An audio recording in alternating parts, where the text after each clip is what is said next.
Good morning, my littles. I am so happy to see you. It is Wednesday, May 6th, 2020. So if today is Wednesday, what was yesterday? That's right, guys. Yesterday was Tuesday. And if today is Wednesday, what is tomorrow? That's right. It's Thursday. Great job. So today is Wednesday. So how many days are there in a week? That's right. There are 7. Good job. Let's sing our song. There are 7 days. There are 7 days. There are 7 days in a week. There Sunday, Monday, Tuesday, Wednesday, Thursday, Friday, Saturday. And it is the month of May, right? May. It's our last month of school. The last month you guys will be kindergartners. So let's sing our months of the year song, shall we? January, February, March, and April, May, June, July, and August, September, October, November, December, 12 months in a year. Great job, guys. I love it. And we just sang it, but how many months are in a year? That's right. There are 12. Oh, you guys are getting so big. Miss B just doesn't know what to do with you guys anymore. So let's count our days. Ready? 1, 2, 3, 4, 5, and 6. Good job. All right, let's wake our bodies up. Okay, now remember, Miss B has a hurt arm, so this arm's not going all the way up, okay? But you put both arms in the air. All right, reach high in the sky. Reach down low. Put your hands on your hips and wiggle, wiggle, wiggle. Hands go up and hands go down. I can turn myself around. I can stand up on one shoe. I can listen, so can you. I can sit, I'll show you how. Story time is starting now. All right, we have been watching this Junibee, haven't we? She had to go visit that principal. Oh, and that principal, was he happy to see Junibee? He was not. Oh, no.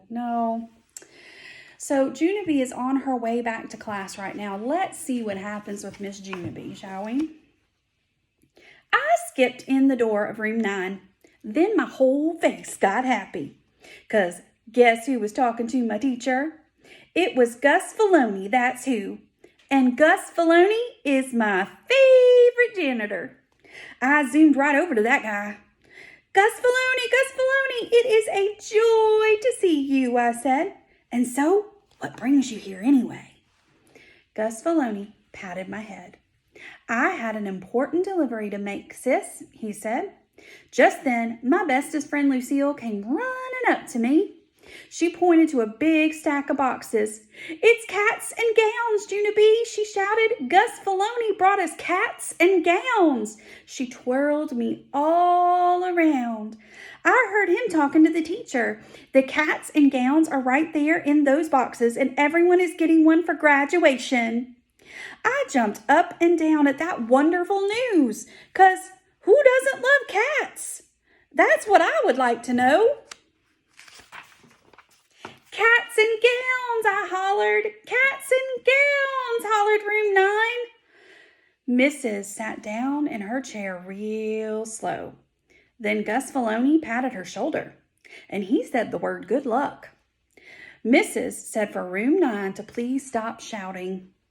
I'm sorry, boys and girls, but Lucille did not hear me correctly, she said. No one in room 9 is getting a cat and gown for graduation. Room 9 did a loud groan. Then what are we getting exactly, I asked. Caps and gowns, said Mrs. You're all getting a cap and gown, not a cat and gown.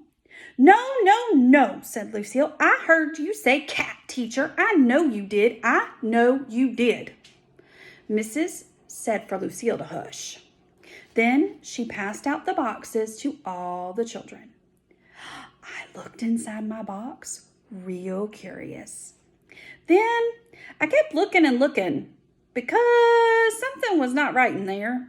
My cap got run over by a truck, I think, I said. It's a big square Flatso. Mrs. laughed. Then she came to my table and she unfolded my cap. And she put it right on my head. Hey, what do you know? It fits, I said. After that, all of us put on our caps and gowns and we skipped all around the room. Only not Lucille, because she was still pretty upset about that cat issue, of course. Pretty soon, the bell was going to ring, and so Mrs. made us put our outfits back in our boxes. I'm going to let you take these home with you today, she said, but please do not play with them on the bus, and don't play with them at home either.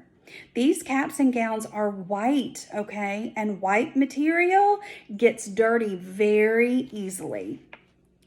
I know it, Mrs. I said. I know white material gets dirty easy because one time my Grandpa Miller spilled beer on his new white tie and you can see all the beer splotches on that thing, I think. Mrs. looked and looked at me. Then she sat down at her desk, very quiet, and she waited for the bell to ring. Whew, that Juna B.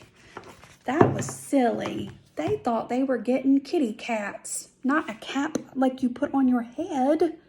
They got a cap and gown. What are we going to do with that, Juna B. Jones? I just don't know. All right, guys, I will see you tonight for your good night story. Miss B and Miss Hart miss you bunches and bunches. I hope you have a fantastic day, and I will see you later. Bye.